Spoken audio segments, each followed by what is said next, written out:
Welcome to Dementia-Friendly Prince George's County, Maryland Northern Sector webinar series for caregivers.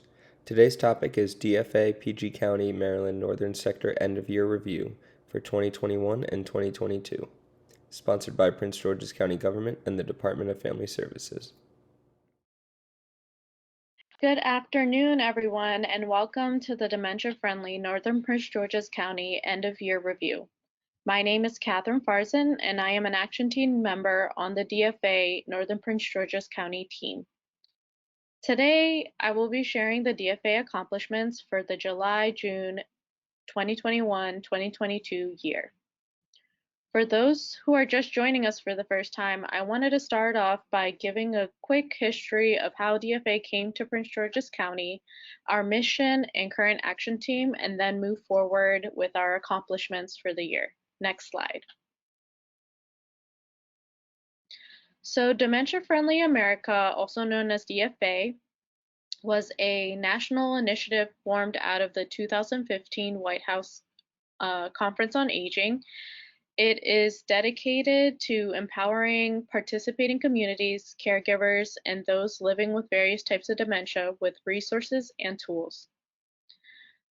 Prince George's County actually became one of the 8 early adopter communities under County Executive Rasherm Baker in 2015. And then today, DFA Prince George's County headquarters for all 3 sectors. So DFA in Prince George's County is divided into 3 sectors, North, Mid, and South. The headquarters is housed in Prince George's County Department of Family Services, specifically under the Area on Aging. Next slide. So nationally and locally, the goal is to raise awareness about different forms of dementia and provide support to caregivers and families. And then specifically for Prince George's County, to advance this mission with support groups like memory cafes, information tabling at health events, and then also providing memory screenings at these health-related events. In addition, all Prince George's County sectors have connected with several local organizations and businesses to provide dementia education information and also to promote quality life for seniors and families. Next slide. So currently, Northern Sector has 14 action team members. Crystal Beatty and Sharon Johnson lead our team, and our team is made up of those who work in the senior care industry to community volunteers. So if you are watching this and you're interested in joining our action team, or you're trying to find a way to support dementia or dementia related conditions, you can support our team in some way by reaching out to Crystal and Sharon, and you may do that by email or over the phone. You can also see in our newsletter opportunities to participate in different events as well, but this is one way by joining our action team. Next slide.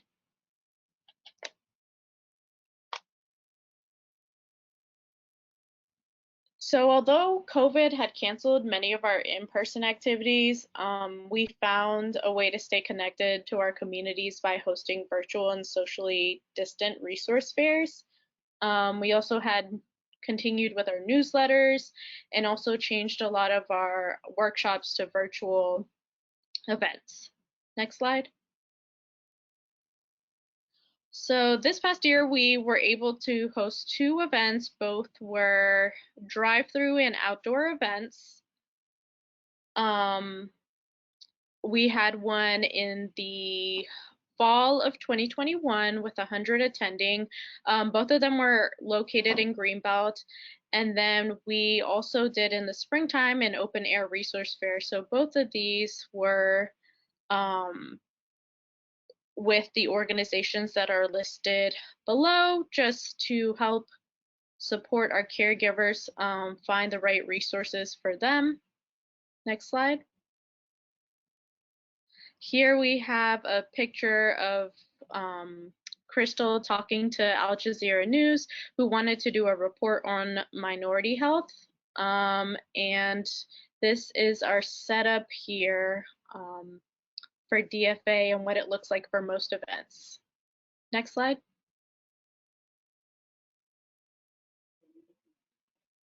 All right, so our monthly newsletters are great. We tend to not try to bombard people with too many emails, but some reasons you should subscribe to our monthly newsletter is because it helps you stay up to date with what we're working on, our latest events, workshops, trainings.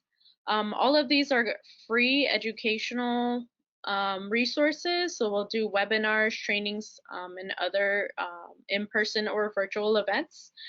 You can also find out ways to get involved in your community. Sometimes we just have opportunities for people to join us, and it's flexible, so you don't have to feel committed to volunteering every month. And then we also include a lot of helpful caregiving tips and tools, as well as local caregiver resources. Next slide. And then again, prior to the pandemic, this was an in-person caregiver support group. It became virtual and is led by Sharon Johnson. It's a very small group because, again, the purpose is for people to discuss challenges of caregiving and offer practical solutions, share their feelings, and feel that they're being heard. So this can be done best in a small group. We love to stress that this is a judgment-free environment. There's a lot of different feelings that caregivers go through. Sometimes it's feelings of guilt, sometimes it's feeling of shame and depression, anger even. So this just gives a safe space for everyone to share how they're feeling. And it also offers an opportunity to learn about new local resources, whether it be through county resources or through the state with Sharon. She's able to kind of customize what resources may work for you and your loved one. Next slide, please. The virtual memory cafe is a little bit different. This offers a space for those that are diagnosed with early stage Alzheimer's disease or other forms of dementia that include mild cognitive impairment. And there's light refreshments offered. They try to have engaging creative fun. I know they've had chair yoga. They do a lot of art projects. And it also gives an opportunity for not only the person affected by Alzheimer's or other forms of dementia to participate, but also caregivers, their spouse, partner are encouraged to accompany the individual to work on and enjoy the activities together. So that way they can go back home and do the same activities or kind of modify them at home. Next slide. So here's some pictures of, because of the pandemic, everything had to be virtual. So here we have a few people on Zoom. Next slide. Yep, two people just sharing their artwork that they've completed as an activity. Next slide. Another addition that we made of how we distribute information was through our monthly educational webinars. The first webinar was uploaded in May 2020 and has grown so much. I think we have at least 50 or more webinars uploaded to our Dementia Friendly Northern Prince George's County YouTube channel this year.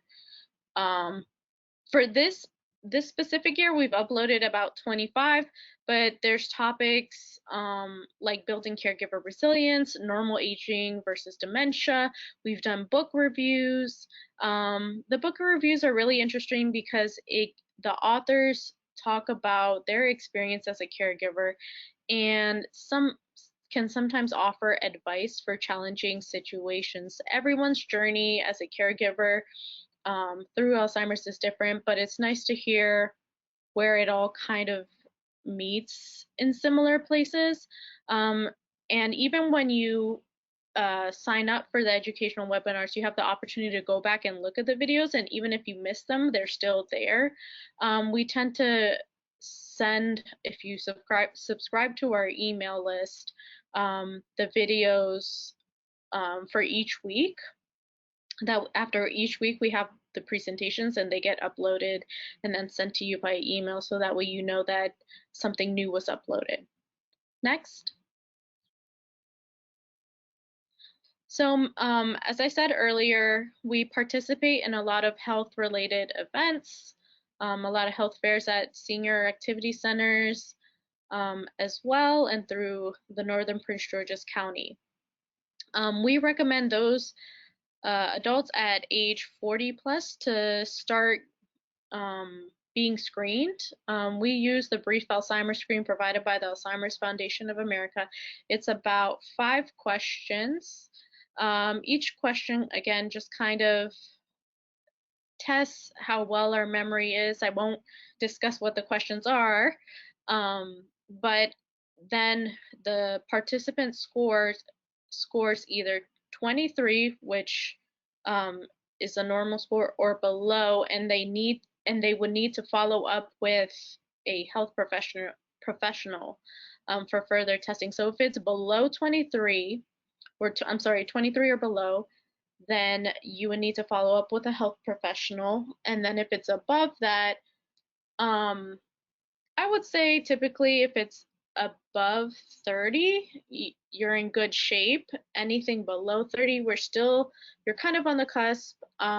We would still like you to follow up with your health professional, even if there's not any major signs of memory loss there. We also provide a lot of information. So let's say dementia is something new to you. There's different booklets that we offer and advice that we offer during each memory screening. And then also, if you have any questions, we're also happy to answer. Although we are not medical professionals, we've worked with this particular topic for a while now, and the booklets are wonderful. We receive information from NIH, Alzheimer's Association, and also DFA. Next slide.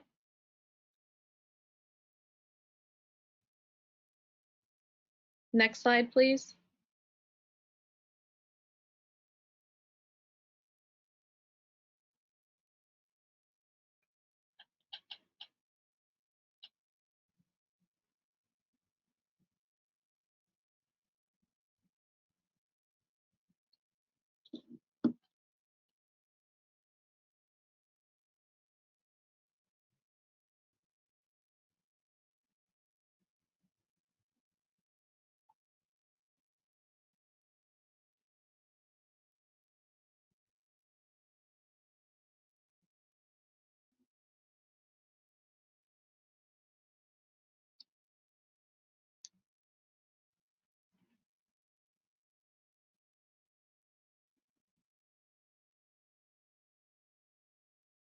So these are some of the memory screening results from past events that we've had for this year. So far, we've done the open air resource fair, very, very small results for below the threshold of 23. So it looks like most people are in good shape.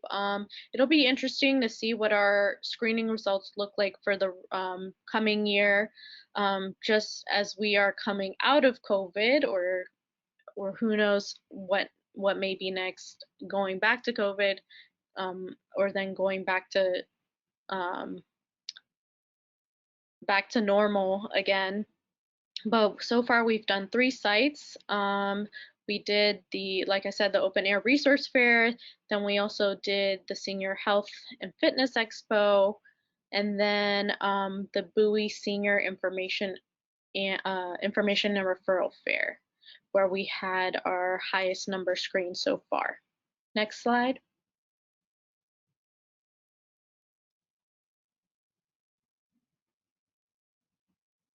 All right, so here we have our upcoming memory screening events. You can reach out to each of these locations to register, or you can just walk. Walk-ups are accepted as well. Each event is from 10 a.m. to 12.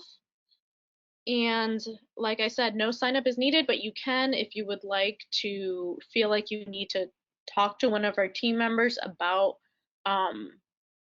dementia, your concerns. Sometimes scheduling an appointment is better, but these are the following dates that are being offered. The next one is on Monday, July 25th at the Evelyn Cole Senior Activity Center from 10 a.m. to 12. And then we have some August dates as well. Next slide. And our last memory screening event will be at the Langley Park Senior Activity Center. And that is on Monday, August 22nd from 10 a.m. to 12. And if you can't make any of these upcoming memory screening events, you can call the number on the screen or email to schedule a private memory screening at our Greenbelt office. Typically, we do these on Mondays from 9 to 12, but we do have flexibility again if the times don't work out as well, and also during the week. Next slide. Here we have a picture of our part of our team. I am in the middle, and then we also have Mid and South County helping us out with this event. Excuse me. And then in the other picture, just setting up again for our memory screening. Next slide. Here we have Crystal. Looks like she's signing somebody up at the Bowie Senior Health Fair. This was the site that we received the most. We were so busy. We were so busy. About 45 people were screened that day. Next slide. Another kind of a new workshop that we've added is the Powerful Tools for Caregivers. These classes help support caregivers practice better self-care. There is a lot of burnout involved with being a caregiver, and sometimes as a caregiver we neglect care for ourselves because we're so busy caring for someone else. And it helps improve emotional management. There's so many feelings of, like I said earlier, guilt, frustration, and trying to navigate through that alone can sometimes be overwhelming. So this class helps support that. It helps increase self-confidence as a caregiver. And then again, you have the support of Crystal and Sharon, who are the leads for this class, to provide you with any local resources that you may be able to sign up for, or your loved one might be eligible for. We've had a few sessions so far, and then some upcoming ones. So these are the results of how many people participated. Again, these groups are very small. This is an online class, and it may continue to be like that depending on the pandemic. But again, a lot of positive feedback from this, people thanking us for hosting this event, making them feel stronger as a caregiver. And if you go to the next slide, please. We have some upcoming Powerful Tools for Caregivers courses. They're at the same time, 10 a.m. to 11:30 a.m. via Zoom. We have one that starts on Wednesdays, September 7th through October 12th. We're taking a break for the summer, but then we resume it again in the fall. The other dates are as follows. You may want to take a picture of the screen just to give you a reminder, or if you would like to send it to a friend. Next slide. So if after this presentation you're wondering how you can get involved, what are the next steps other than possibly joining our action team. You could also become a dementia friend. This helps, you can help change the way people in your community respond to dementia. It's really easy, takes about 20 minutes of your time, maybe even less than that. You watch a couple videos on how your community can become more dementia friendly, answer maybe 10 questions at the end about what you learned, and it's very interactive. The videos aren't just kind of like you sit and watch. At some points you do have to respond as you're viewing the video.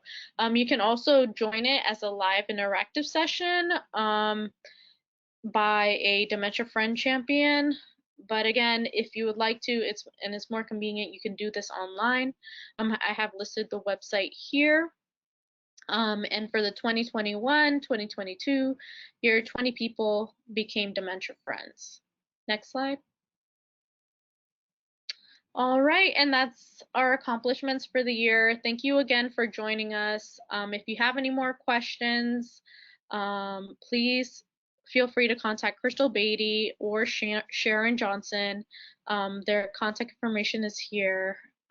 And I hope you enjoyed this presentation. We hope to bring more events and resources to the community. And again, thank you for joining us. Thank you. If it's your first time also, I hope this presentation was informative. Um, thank you so much. Please, if you have any questions, the contact information for Crystal is here on the screen. Thank you so much.